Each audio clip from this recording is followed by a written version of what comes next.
The imagery of Shakespeare is powerful. His use of words changed the way we see the world today. One of his stories especially stands out, Macbeth. Macbeth is a story of a man who sacrificed everyone he knew for a shot at power. When that power crumbled, so did Macbeth, who had one hell of a third act breakdown. It's got such a bloody ending, the play is said to be cursed by evil magic.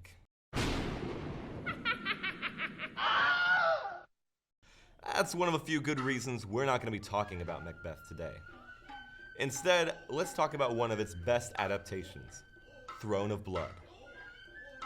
Directed by Akira Kurosawa and released in 1957, Throne of Blood takes the story of Macbeth from the moors of Scotland to a mountainous shogunate in Sengoku, Japan. There we follow the life and times of renowned samurai warrior Takatoki Washizu, who soon devolves into paranoia, deception, murder, and total insanity. This follows the exact pattern of Macbeth laid down by Shakespeare centuries ago. Kurosawa wasn't the first to put the story on the silver screen. People have been making adaptations of the play since Shakespeare wrote it. Recently, they've been casting Macbeth everywhere from rural Pennsylvania to 1960s Romania, or even outer space. Of course, these people didn't direct Throne of Blood, so we're just not going to talk about them. Moving on. Inspired by an ancient genre of Japanese theater known as Nogaku, Kurosawa blends the aesthetics of East and West into one. No is the oldest form of theater still practiced today. The performers wear handmade masks that show the audience what their role is in the story. The masks are made to be super expressive, but they don't change facial expressions even once during the play. Now, that's an important detail for later, so hold on to that. Earlier, I told you a little bit about this noble samurai warrior who falls into darkness, but I didn't tell you how he gets there. Like most heroic tales, it starts with a prophecy by some creepy old codger in the woods. In this case, the old coot is actually a malevolent forest spirit. When Washizu gets lost in the woods with his best friend Miki, the two samurai are surprised by the ghostly old man. The spirit tells Washizu and Miki that they'll both get promotions when they get home. He also says that Washizu will be the new sovereign, and that Miki's son will be sovereign after that. That sounds like a pretty sweet prophecy, except that sovereigns rule for life. Somebody's gotta die to give up that seat. At first, Washizu's kind of in denial about this whole thing, but when part of the prophecy starts to come true, his fear drives him to murder the current sovereign and take over the kingdom. He starts to feel pretty cold and alone, standing on top of the world. So he does what any totally sane person would do. He murders his best friend in cold blood.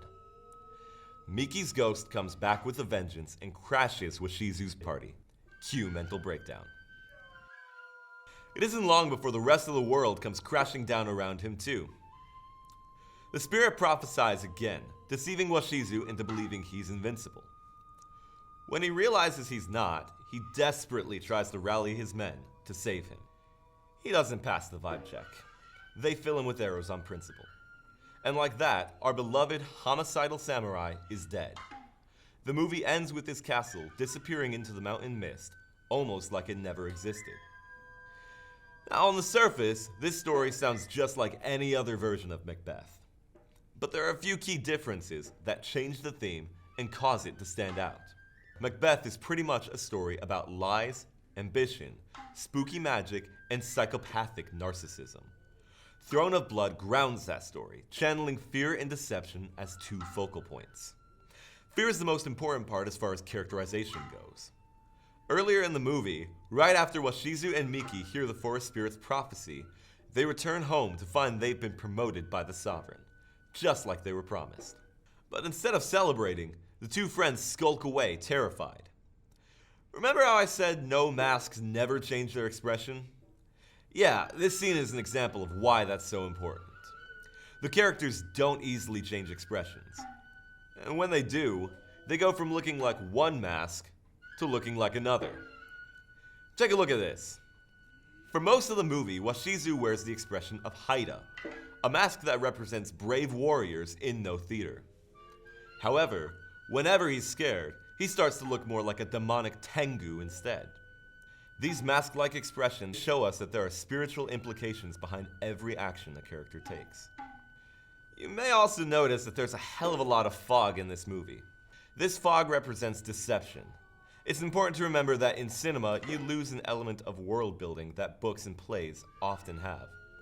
You can't always take a lot of precious time from the narrative to stop and explain the way the world works. Instead, it's better to leave visual clues that leave the audience with the feeling of how this world works, even if they don't always understand how they know that. At the beginning and end of the movie, Spider's Web Castle is engulfed by fog. Maybe it's a little meta, but one could argue that the castle itself was a deception. There's a purpose for this kind of choice, of course. It reminds us that chasing endless success is like chasing the bottomless fog that covers lonely Spider's web. It's deception to believe anyone can sacrifice others on their way to success and still achieve it. Even in the subtlety of a foggy castle, there are clues that will help a perceptive audience take more away from the story. In every way, Throne of Blood is visual poetry. It allows the eloquence of Shakespeare to be seen, not just heard. The movie also teaches important cultural and spiritual lessons through its imagery. So, keep that in mind next time you're telling a story of any kind. If you're even a little interested in cinema, I highly recommend you go check out the movie for yourself. As you're watching it, look for the little details. After all, you have to zoom all the way in to find critical focus.